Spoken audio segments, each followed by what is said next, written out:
Apple is widely rumoured to be getting rid of the headphone jack in its next iPhone, which is due to be launched in September. And while that's still many months away, people are getting pretty heated about this online and getting pretty angry too about what is seen as a controversial move. But don't worry, because those people are wrong and Apple is right. Here's why.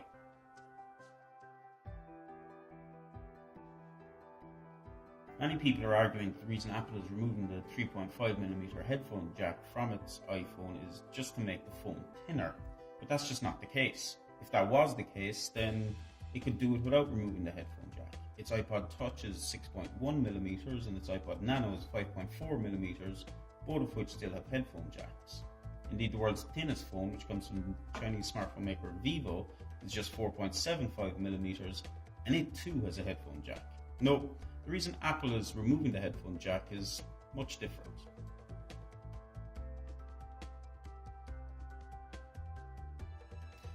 Have you ever noticed in science fiction films that the heroes and villains are always tripping over their headphone wires as they talk to each other? No? That's because the future is almost certainly wireless. Apple knows this, pretty much everyone else knows this, but the iPhone maker is taking the first step in pushing forward this technology. Apple's decision may be a bit ahead of time, but it's going to help drive innovation and hopefully bring the price down of Bluetooth headsets at the same time.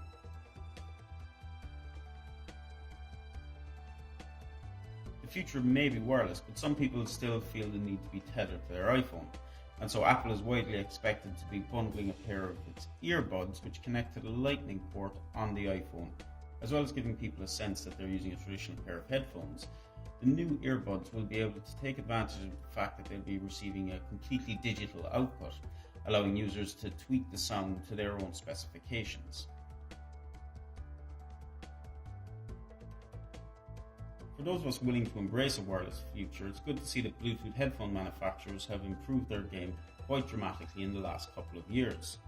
Noise cancellation and audio quality have improved, battery life has got better, and of course you still have the convenience of not having to untangle cables every single day when you want to listen to music.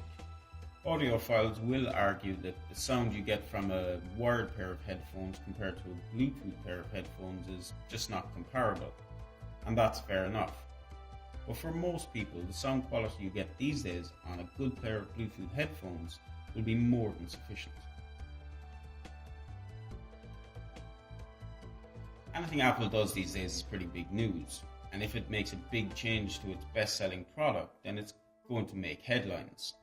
But Apple's not alone in this. A couple of weeks ago, Motorola, a pretty storied brand in smartphone history itself, announced its flagship device for 2016, the Moto Z, and it had no headphone jack either. And yet no one seemed to care or seemed to notice. As I've said, the future of audio is wireless. Apple knows it, Motorola knows it, pretty much every other smartphone manufacturer on the planet knows it, but they just haven't made the change yet. Apple and Motorola may have jumped the gun, and they're going to upset quite a lot of people, even anger people, and that's understandable. But they're also going to help drive innovation and push things forward for a technology that in the end of the day is going to make everyone's life better.